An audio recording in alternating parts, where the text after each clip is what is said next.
Yitro. First reading, Abraham, Chesed. Now Jethro, the priest of Midian and father-in-law of Moses, heard of everything God had done for Moses and for his people Israel, that the Lord had brought Israel out of Egypt. After Moses had sent away his wife Tzipporah, his father-in-law Jethro received her and her 2 sons. One son was named Gershom, for Moses said, I have become a stranger in a foreign land. And one was named Eliezer, for he said, My father's God was my helper. He saved me from the sword of Pharaoh. Jethro, Moses' father-in-law, together with Moses' sons and wife, came to him in the desert, where he was camped near the mountain of God. Jethro had sent word to him, I, your father-in-law, Jethro, am coming to you with your wife and her 2 sons that are with her. So Moses went out to meet his father-in-law and bowed down and kissed him. They greeted each other in peace and then went into the tent. Moses told his father-in-law about everything the Lord had done to Pharaoh and the Egyptians for Israel's sake, and about all the hardships they had met along the way, and how the Lord had saved them. Jethro was delighted to hear about all the good things the Lord had done for Israel in rescuing them from the hand of the Egyptians. He said, Praise be to the Lord, who rescued you from the hand of the Egyptians and of Pharaoh, and who rescued the people from under the hand of the Egyptians. Now I know that the Lord is greater than all other gods, for he did this to those who had treated Israel arrogantly. Then Jethro, Moses' father-in-law, brought a burnt offering and other sacrifices to God, and Aaron came with all the elders of Israel to eat bread with Moses' father-in-law in the presence of God. Yitro. Second reading, Isaac, Gevurah.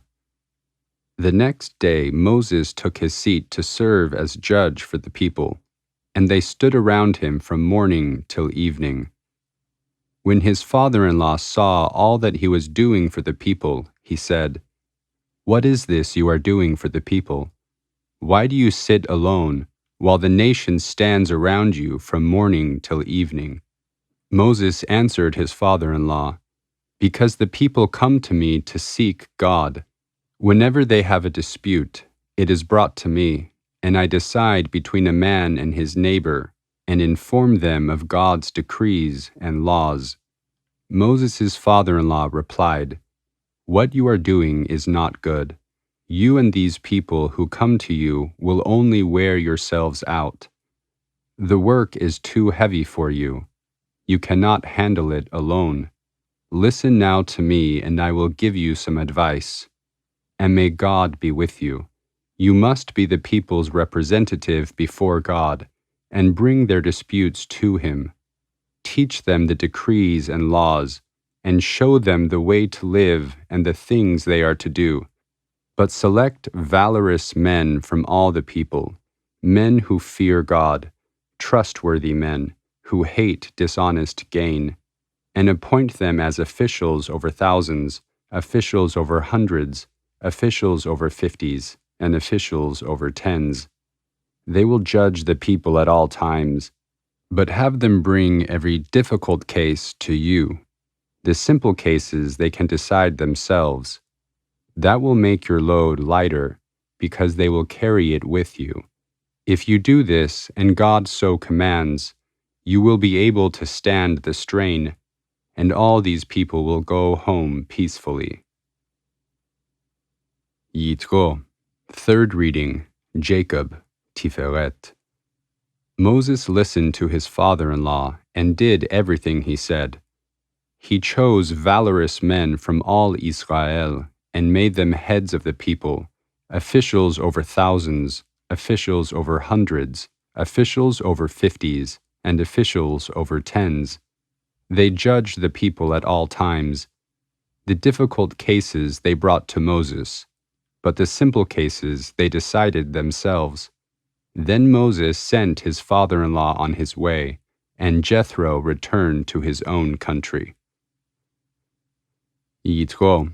Fourth reading, Moses, Netzach. In the 3rd month after the Israelites left Egypt, on the very day they came to the desert of Sinai. After they set out from Rephidim, they entered the desert of Sinai, and Israel camped there in the desert in front of the mountain. Then Moses went up to God, and the Lord called to him from the mountain and said, "This is what you are to say to the house of Jacob, and what you are to tell the sons of Israel. You have seen what I did to Egypt, and how I carried you on eagle's wings and brought you to myself. Now if you listen to my voice and keep my covenant, then you will be my treasured possession out of all nations, for the whole earth is mine. You will be for me a kingdom of priests and a holy nation. These are the words you are to speak to the Israelites." Yitro. Fifth reading, Aaron, Hod. So Moses went back and summoned the elders of the people, and set before them all the words the Lord had commanded him to speak. The people all responded together, saying, "We will do everything the Lord has said." So Moses brought their answer back to the Lord. The Lord said to Moses, "I am going to come to you in a dense cloud, so that the people will hear me speaking with you, and will always put their trust in you." Then Moses told the Lord what the people had said. And the Lord said to Moses, "Go to the people and consecrate them today and tomorrow. Have them wash their clothes, and be ready by the 3rd day, because on that day the Lord will come down in the sight of all the people on Mount Sinai. Put limits for the people around, and tell them, 'Be careful that you do not go up the mountain or touch the foot of it. Whoever touches the mountain shall surely die. Not a hand shall be laid on it, lest he be stoned or shot with arrows. Whether man or animal, he shall not be permitted to live. Only when the ram's horn sounds a long blast may they go up to the mountain." After Moses had gone down the mountain to the people, he consecrated them, and they washed their clothes. Then he said to the people, "Prepare yourselves for the 3rd day. Do not approach a woman."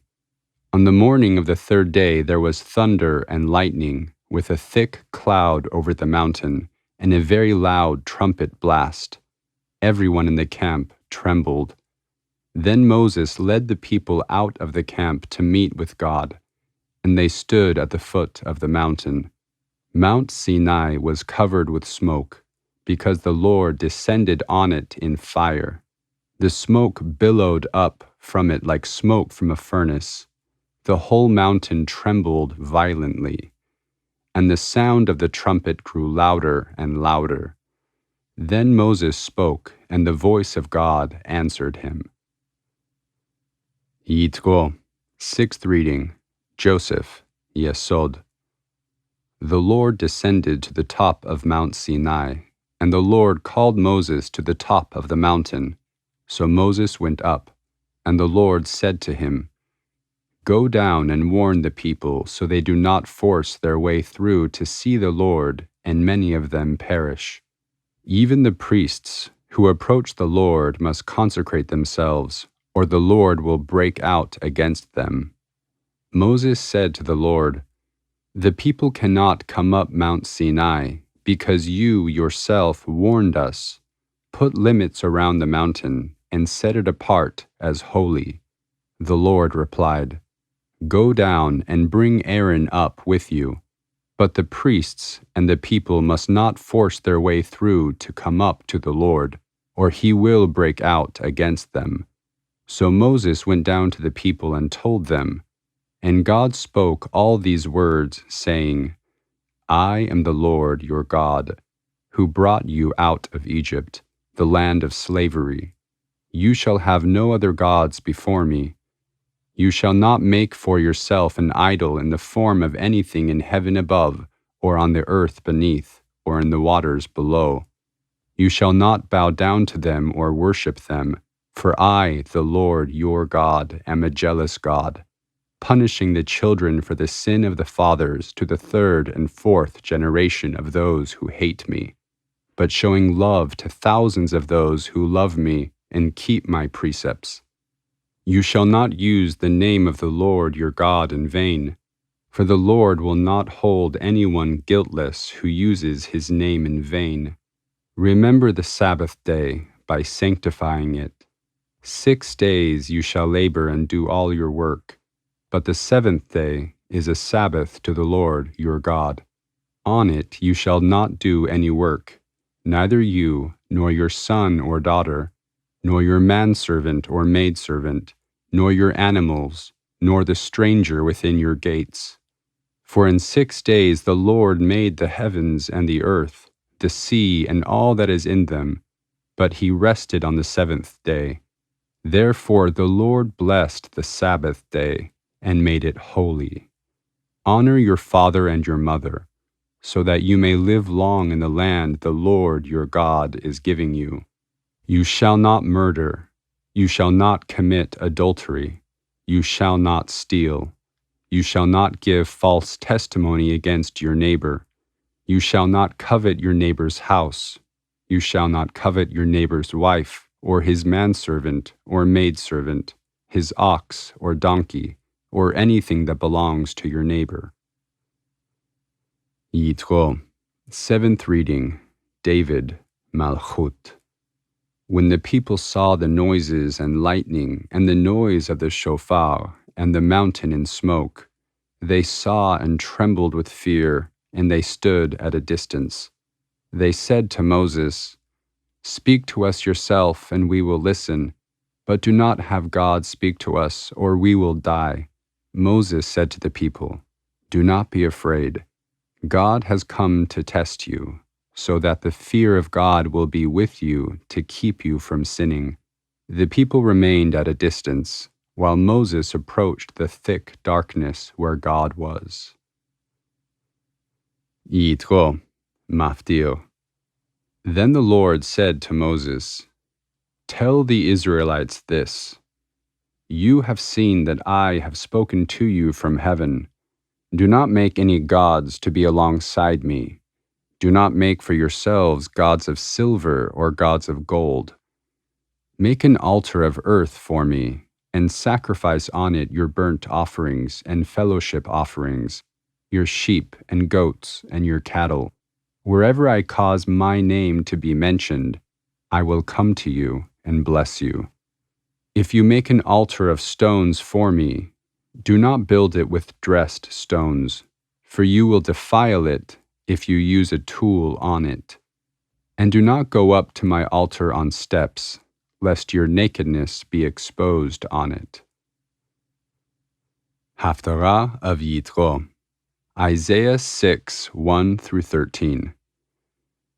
In the year that King Uzziah died, I saw the Lord seated on a throne, high and exalted, and the train of his robe filled the temple.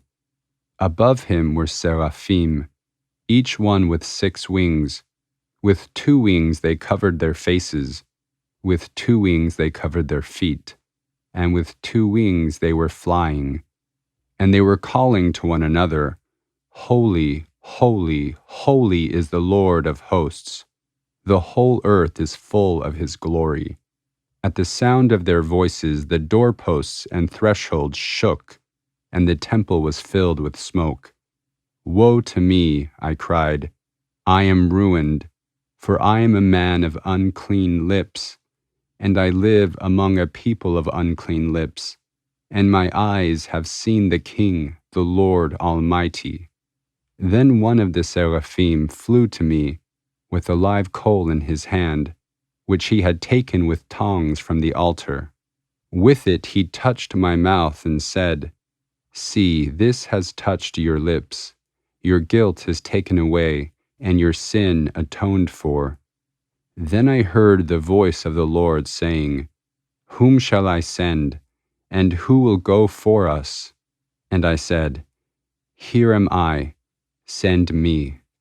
He said, "Go and tell this people, be ever hearing, but never understanding. Be ever seeing, but never perceiving. Make the heart of this people calloused. Make their ears dull and close their eyes. Otherwise they might see with their eyes, hear with their ears, understand with their hearts, and turn and be healed." Then I said, "For how long, Lord?" And he answered, "Until the cities lie ruined and without inhabitant, until the houses are left deserted and the fields ruined and ravaged, until the Lord has sent everyone far away and the land is utterly forsaken. And though a tenth remains in the land, it will again be laid waste. But as the terebinth and oak leave stumps when they are cut down, so the holy seed will be the stump in the land."